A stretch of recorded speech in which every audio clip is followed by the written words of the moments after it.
komthetho.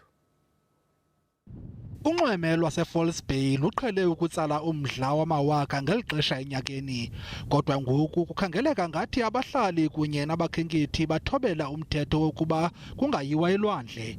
Liqaqobana labantu elibonakala lizihambela abanye bezivoca-voca. It's very, very quiet. The restaurants are quiet. All the places, beaches are very quiet. I spoke to a friend that lives in Cape Town and she said she's never experienced this before. We're very lucky to be able to go to all the places, the aquariums, the cable cars without standing in lines. She says it's never been this quiet. A lot of people have complied and everything. Yeah, most of the guys are fishermen and that you see on the beaches, and what we have seen when there are people on the beach, as soon as the police stopped and removed them from the beach, and the people complied. Ayabonakala amagosa omthetho ebeke imeko esweni. Kunxweme lwasemnandi ngabalobi abanempephamvume kuphela abavunyelwayo.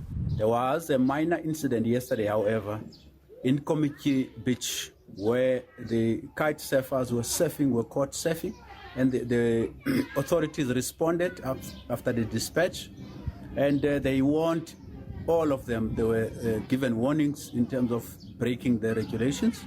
Isixeko saseKapa sithi ukugadwa kwamanxweme nokujongwa kwawo yinxalenye yesicwangciso sokhuseleko ngeli xesha leeholide zehlobo.